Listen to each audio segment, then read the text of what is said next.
Sebelumnya saya mengajak Anda agar meniatkan diri mencari ilmu dan wawasan dan menjauhi sikap fanatisme pada organisasi atau golongan tertentu. Selamat menyimak dan semoga bermanfaat. Kalau beli emas di Pegadaian, tetapi dari pihak Pegadaian mensyaratkan harus dikredit, misalnya harga 1 juta, uang muka 400.000, sisanya diangsur. Setelah lunas emasnya baru diberikan. Yang seperti ini apa juga termasuk gharar, Ustaz? Riba. Maka warga MTA beli emas jangan kredit. Kalau punya beli kontan. Kalau tidak punya nyelengi sik duitnya. Nanti kalau sudah terkumpul uangnya baru belikan. Warga MTA yang ngaji di MTA beli emas jangan kredit. Belilah kontan. Karena emas itu tidak untuk dikreditkan. Adz-dzahabu bidz-dzahab. Emas dengan emas. Wal fiddah bil fiddah. Perak dengan perak. Wal burru bil burri. Gandum yang kualitas baik ditukar dengan gandum yang kualitas baik. Wasyairu bis syairi. Gandum kualitas buruk ditukar dengan gandum kualitas yang buruk pula. Wattamru bit tamri. Kurma dengan kurma. Wal milhu bil milhi. Garam dengan garam. Yadan biyadin. Kontan mislan bimislin. Sepadan. Maka jual beli emas komoditi ribawi jangan kredit. Jangan kredit, itu bukan gharar, itu riba. Oh ini tapi ada yang meyakini kredit itu boleh. Ya enggak apa-apa, itu pendapat, silahkan. Nah kita, yang menjadi fokus kita, keluarga besar Majelis Tafsir Al-Quran, beli emas jangan sampai kredit. Belilah dengan tunai. Karena potensi riba kalau kredit. Tapi apakah yadan biyadin? Di dalam hadis, antara lain hadis riwayat Bukhari Muslim itu syarat sah jual beli, yaitu harus kopdar, tatap muka. Make telepon wae teu meunang, lain online teh telepon teh. Antar rumah nelepon. Nah, jadi pertama yang dimaksud dengan yadan biyadin itu bukan harus tatap muka. Tapi yadan biyadin itu artinya tunai. Dalam hadis lain bahasanya nakdan. Sebalik dari daenan, jual beli secara kredit. Jual beli secara hutang. Maka sebalik jual beli secara hutang yaitu yadan biyadin atau nakdan. Berarti yang dimaksud tidak boleh kita jual beli emas, yang satu emasnya kontan, yang satu dikredit. Karena akan berpotensi riba fadl. Itu inti masalah. Bukan masalah kedah di darat bareng, kedah tatap muka, bukan begitu. Hadis itu maksudnya harus kontan dengan kontan. Contoh, saya punya emas antam, keluaran misalkan 2018. Logona Ustadz Hilman keur ngaheuje. Gitu. Karena sekarang antam mengeluarkan emas baru gram sama. Tapi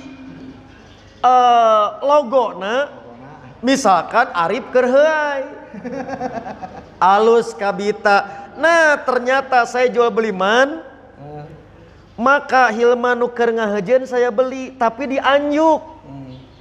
Barternya dengan cap Arif kerhai kudu kontan. Maka di situ akan terjadi riba. Itulah yang dimaksud oleh hadis. Oleh karena itu, jual beli emas secara online boleh selama speknya benar. bukan kamuflase atau tipuan. Yaitu disebutkan emas antam sekian gram, sekian karat, arinu ditarima sakarat maut gitu. Nah yang itu yang tidak boleh. Jadi intinya harus kontan. Bahasa legegna cash and carry antara dua jenis emas namanya barter. Apalagi jual belinya yang satu barang emas, yang satu uang, itu nggak ada masalah. Yang penting hindari harga yang berlaku, jangan ditunda, harus on the spot waktu itu juga. Maka tatap muka bukan syarat. Yang penting jelas barangnya, harganya jelas, jangan ada unsur spekulasi atau tipu menipu. Online offline hanya media saja. Begitu Ustaz Hilman. Rasulullah SAW mensyaratkan untuk beberapa komoditi ditukar harus yadan biyadin. Yadan biyadin itu apa artinya? Tangan dengan tangan. Antum pegang ini, saya pegang ini. Pegang. Kita tukar. Ini sini. Ini arti yadan biyadin. Rasulullah, untung antum dapat itu. Rasulullah SAW mensyaratkan yadan biyadin, itu artinya. Tapi kalau mencicil, akadnya mengikat, walaupun serah terimanya nanti berarti uang kasih dulu, uang kasih dulu. Yang satu terima atau tidak, begini aja tangannya sampai lunas. Kemana-mana ikut terus, agar tidak berpisah. Karena kalau berpisah jadi riba dia. Ada orang seperti itu? Enggak kan, berarti pasti terjadi riba. Kecuali kemana dia dibuntutin tangannya begini, yang satu udah ini. Paham antum? Paham? Itu perkataan Rasulullah Sallallahu Alaihi Wasallam. Maka para ulama mensyaratkan untuk jual beli emas tadi. Maka yang sah dari jual beli emas ini adalah hanya sebesar cicilannya. Namanya dia mau beli 1 kilo, dengan cara mencicil. Setiap bulan dia bayar 60 juta. Berarti berapa itu? Berapa? 60 juta. Dapat 100 gram. Tapi uang diserahkan 100 gram ini belum diterima.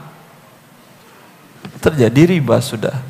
Tapi kalau langsung diterima 100 gram ini, yang ini halal. Yang sisanya besok lagi. Paham? Anda minta dulu. Ini sebesar cicilan kasih saya. Sebesar cicilan kasih saya dulu. Paham? Saya beli sekilo. Tapi saya nyicil. Ya udah, setiap kau nyicil langsung aku serahkan emas sebesar cicilan. Itu sah. Tapi kalau uang diserahkan tidak ada terima emas sampai nanti lunas baru terima emas, ijma' pada ulama itu adalah riba. Ini riba zaman now juga ya. Kan banyak, bahkan produk bank syariah juga ada seperti ini. Cicilan emas. Apa hukum kredit emas? Sementara MUI memperbolehkan kredit emas diumumkan oleh ketua MUI. Namun kami dengar dari beberapa ulama Ahlus Sunnah bahwa kredit emas itu haram. Zahab bi zahab, fiddah bi fiddah. Emas dengan emas, perak dengan perak, gandum dengan gandum, gandum yang sudah lepas kulit dengan lepas kulit, syair bi syair yang sebelum lepas kulit, malh, garam dengan garam, maka dia riba. Kecuali yadan biadin, kecuali langsung cash. Adapun dengan tenggat waktu, maka riba. Emas harus cash. Makanya ketika ditanya ke ulama Saudi Arabia, bagaimana dengan jual beli rupiah ke dolar, rupiah ke rial? Kalau langsung cash, maka dia tidak riba. Uang dengan uang. Emas zaman Nabi itu mata uang. Tak ada uang kertas. Uang kertas itu ada setelah Presiden Amerika menetapkan membuat duit kertas sebanyak emas yang ada di negeri itu. Duit kertas itu sebagai wakil emas. Maka ada zakat duit. Mana ada zakat duit? Zaman Nabi tak ada duit. Zakat emas, senilai emas. Emas adalah salah satu emas dengan emas, emas dengan uang itu di saat ditukar dalam transaksi jual beli, maka harus diserah terimakan barang-barang antara alat bayarnya dan emas yang dibelinya. Harus diserahkan. Kalau tidak diserahkan bareng-bareng, maka itu akan masuk riba. Masuk riba.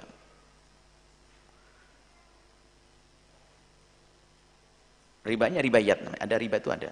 Riba, ribayat. Jadi karena tidak diserah terimakan secara langsung. Maka kredit emas adalah tidak diperkenankan dan hukumnya adalah haram, masuk wilayah riba. Dan sekaligus perlu kami jelaskan, tidak semua riba itu adalah harus merugikan. Ini tidak ada yang dirugikan. Jual emas dengan ngambil emasnya dulu lalu bayarnya nanti, tidak ada yang dirugikan, akan tapi melanggar Allah, karena itulah yang disebut sebagai riba. Maka hindari. Cuman yang ditanyakan tadi bisa saja dirubah menjadi tidak riba. Kredit itu begini, saya ambil emasnya, baru saya cicil barangnya. Itu kredit yang tidak diperkenankan. Tapi kalau saya pengen beli emas, cuman uang saya belum cukup, Anda bayari saja dulu dalam arti kayak menabung. Saya titipkan uang kepada penjual emas. Jadi kalau sudah full, baru nanti terjadi transaksi, duit kau ambil, emas aku ambil. Nanti transaksinya, biar tidak masuk wilayah riba.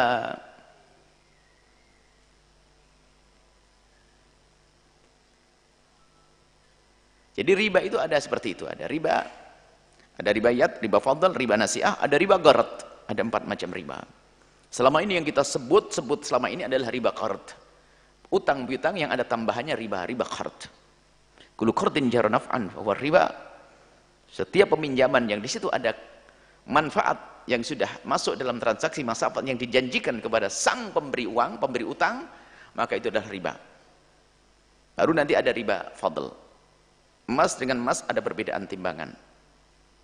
Emas dengan emas atau emas dengan uang, akan tapi transaksinya adalah uangnya diserahkan terlambat atau sebaliknya.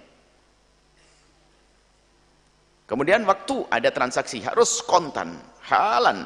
Aku beli emas sekarang dan aku jual sekarang, harus kontan. Begitulah aturan. Makanya kami juga menghimbau kepada bank syariah itu nggak perlulah memaksakan kredit emas, nggak mendesak. Memang kalau nggak kredit emas mati orang. Malah saya dapat surat, semoga Allah memberikan kesadaran pengampunan. Malah saya dapat surat selebaran bahwasanya kredit emas adalah boleh. Lah Anda ini bank syariah saya dukung, tapi yang begitu-begitu jangan dilanggar dong. Ini bank syariah, saya dukung bank syariah. Tapi kalau ada yang begitu, padahal dalam muqaddimahnya, tulisan yang diberikan kepada muqaddimahnya adalah memang ulama mengatakan nggak boleh begini. Cuman karena ajib, aneh betul. Anda sendiri sadar kalau itu nggak benar.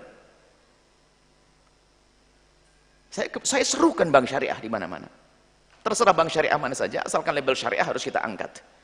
Cuman kadang-kadang ada keras kepala seperti itu. Malah saya dapat selebaran itu. Mungkin bahasa lain buya yang tobat begitu. Nah, gitu. Anda ini dia ada mendesak. Apa yang mendesak dengan kredit emas? Mati memang Anda kalau tidak kredit emas. Baik ya. Tolong hei pengelola bank syariah, ada beberapa hal yang seperti ini, hindari, nggak mendesak, tidak mendesak. Baik, selesai. Jadi kalau tadi bisa saja dirubah tidak menjadi kredit, akan tapi Anda menabung dulu, Anda membayari dulu, menabung dulu, transaksinya nanti. Jadi Anda titipkan kepada tukang emas, baru sudah selesai, baru transaksinya nanti, Anda terbebas dari riba. Ada pertanyaan dari para ibu-ibu terkait tentang jual beli emas non tunai, baik lewat marketplace atau jual beli emas dengan cara cicilan. Bagaimana Islam melihat hal tersebut? Sebelum saya membahas itu, ada satu hadis yang kemudian harus kita fahami bersama, yaitu hadis riwayat Imam Muslim. Rasulullah SAW bersabda, "Adz-dzahab bidz-dzahab wal fiddah bil fiddah wal bur bil bur wasyair bisyair wat tamr bit tamr wal milh bil milh mithlan bi mithlin sawaan bisawain yadan biyadin." Kata Rasulullah SAW, kalau kamu menukar emas dengan emas, perak dengan perak, gandum dengan gandum, kurma dengan kurma, bahkan garam dengan garam, maka kata Rasulullah harus mithlan bimithlin, ukurannya harus sama. Sawaan bisawain harus sama, harus satu misil, yadan biyadin, dan harus serah terima di tempat. Berdasarkan hadis tersebut, ulama mengatakan seperti Ibnu Rushd dalam kitabnya Bidayatul Mujtahid, beliau mengatakan ajma'al ulama ala anna bai'adz dzahab bidzahab wal fiddah bil fiddah la yajuzu illa mithlan bimithlin yadan biyadin. Ulama ijma jual beli emas dengan emas, jual beli perak dengan perak itu harus dengan ukuran yang sama dan harus serah terima di tempat. Pertanyaannya adalah bagaimana status emas saat ini? Apakah emas saat ini masih berlaku emas itu sebagai barang riba atau sudah menjadi komoditas seperti laptop, seperti tanah, seperti peralatan-peralatan yang lain? Di sini ulama berbeda pendapat. Saya akan menyampaikan beberapa fatwa kontemporer global. Di antaranya adalah yang pertama, kalau ikut fatwanya Lajnah Daimah yang ada di Arab Saudi. Mereka mengatakan uang saat ini adalah riba dan termasuk emas masih tetap mengandung unsur riba. Makanya dalam fatwa Lajnah Daimah dikatakan bai'udz dzahab bil fiddah aw ma wudi'a mawdi'aha min anwa'il umal la yajuzu illa bi syartit taqabud. Kata beliau, menjual emas dengan perak atau yang sekarang menggantikan keduanya berupa mata uang, rupiah, dolar, dan lain sebagainya, maka tidak diperkenankan kecuali dengan syarat serah terima taqabud, serah terima di tempat. Ini juga sama dalam Darul Ifta Yordania. Darul Ifta Yordania mengatakan, yahrumu bai'udz dzahab an tariqi aqdil murabahah lil amil bisyira' li'anna tsaman hina idzin yakunu mu'ajjalan wa laysa najizan wa hadza min riba al-muharram li'anna al-mal wa dzahab yashtarikani fi tsamaniyah allati hiya illatur riba fala yajuzu bai'u ahadihima bil akhar mu'ajjalan. Ini Darul Ifta Yordania. Inilah yang dipakai oleh teman-teman kita kalau di Indonesia adalah teman-teman Salafi. Maka teman-teman kita banyak yang mengharamkan jual beli emas non tunai atau jual beli emas menggunakan sistem kredit. Kita membeli emas lewat marketplace seperti Shopee itu haram karena kita transfernya sekarang, emasnya baru dikirim besok. Ini termasuk tidak ada serah terima di tempat. Ini mengacu kepada fatwa Darul Lajnah Ad-Daimah, kemudian mengacu kepada Darul Ifta Yordania. Tapi yang menarik, Darul Ifta Al-Misriyah. Darul Ifta Al-Misriyah ini mengatakan la mani'a syar'an min bai'idz dzahab al-masuq bit-taqsid wa la yajibu daf'ul qimah naqdan 'indal bai'. Tidak ada larangan secara syariat untuk membeli dan menjual emas yang sudah dicetak menjadi perhiasan dengan cara dicicil. Wa la yajibu daf'ul qimah naqdan 'indal bai'. Dan emas ini ketika dijual belikan sekarang tidak wajib menyerahkan uangnya saat ini juga ketika terjadi transaksi jual beli. Li'annahu kharaja an kaunihi minal athman wa syara ka ayyi sil'atin minas sila'. Karena emas saat ini itu sudah bukan lagi barang ribawi. Emas saat ini itu sama dengan komoditas yang lain. Sebagaimana kita boleh membeli laptop dengan cara kredit, kita boleh membeli laptop dengan cara tidak tunai, maka sama dengan itu adalah emas. Makanya beliau mengatakan fantafat anhu illatun naqdiyah allati tujibu kaunaha riban idza lam yakun al-bai' yadan biyadin. Ini fatwa Darul Ifta Al-Misriyah. Fatwa Darul Ifta Al-Misriyah inilah yang kemudian sama dengan fatwa DSN MUI. Fatwa DSN MUI nomor 77 tahun 2010 tentang jual beli emas secara tidak tunai mengatakan begini, bahwa masyarakat dunia tidak lagi menjadikan emas sebagai mata uang, melainkan sebagai barang, sebagai komoditas atau sil'ah. Karena itulah fatwa DSN mengacu kepada pendapat Ibnu Taimiyah dan Ibnu Qayyim Al-Jauziyah, mengatakan bahwasanya emas ketika sudah tidak menjadi mata uang, maka dia sama dengan benda yang lain, sama dengan komoditas yang lain. Karena itulah fatwa DSN sama dengan Darul Ifta memperbolehkan jual beli emas non tunai, bahkan boleh dikredit. Inilah yang menjadi salah satu produk unggulan perbankan syariah. Ada yang namanya cicilan emas. Kita sudah dapat emas 5 gram, 25 gram, kita sudah dapat emasnya sekarang, tapi kita bisa dicicil setiap bulannya berapa. Inilah yang kemudian banyak diterapkan di Indonesia karena mengacu kepada fatwa DSN dan juga mengacu kepada fatwa Darul Ifta Al-Misriyah. Semoga bermanfaat. Assalamualaikum warahmatullahi wabarakatuh.